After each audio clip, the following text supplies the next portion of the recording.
At the beginning, we heard from my colleague from Texas who said, why are we discussing the issue of climate change in the Civil Rights Committee and not in the Environmental Committee? It's because when we have denied science for so long, it led to a lack of progress and a sincerity of trying to deal with this issue, right? Which led to a disproportionately impacting people of color, minorities, people in urban areas. You know, if you really look, where are we going to see high rates of asthma? Minority communities. Where are we going to see a lack of clean air and clean water? Minority communities. Where are we going to see a heat island effect where you see rising temperatures scorching cities in minority communities? Where are you going to see people paying a disproportionate amount of their income to keep their houses cooler? In minority communities, right? Yes, minority communities are disproportionately impacted first and foremost, but we will not be the last communities that are disproportionately impacted. The people who represent rural areas, if you do not think that climate change is coming to your district or to your communities, think again. Look at Paradise in Northern California, devastated by wildfires. We have so many wildfires that we can't even keep track of them in California anymore. And these fires don't go uphill, they go downhill. Things that firefighters have with years and decades of experience have never ever seen before, right? So denying science leads to a denial that we can actually tackle this problem.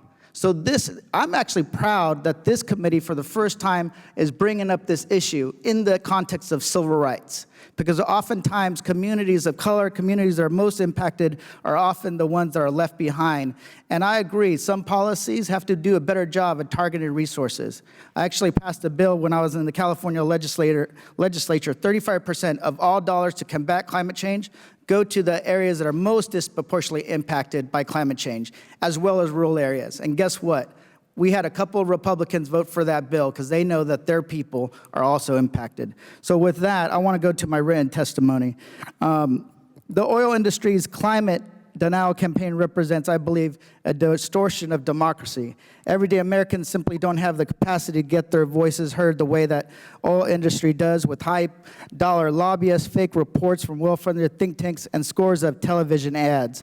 Dr. Orestes, can you explain this a little bit? Thank you very much for the opportunity, and particularly to discuss the issue of the distortion of democracy. So one of the things we know is that ExxonMobil and other members of the fossil fuel industry have spent hundreds of millions of dollars on advertising campaigns, false advertisement reports, documents designed to confuse both the American people and Congress about this issue. And so this is just one specific example that we documented in our work that was produced by the Cato Institute.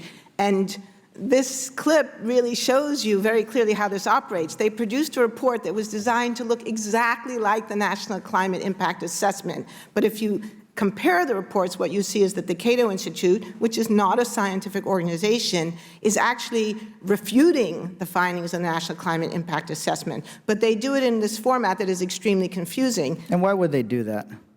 Well, this is a good question. I mean, you would have to ask them, but they are part of— Speculate.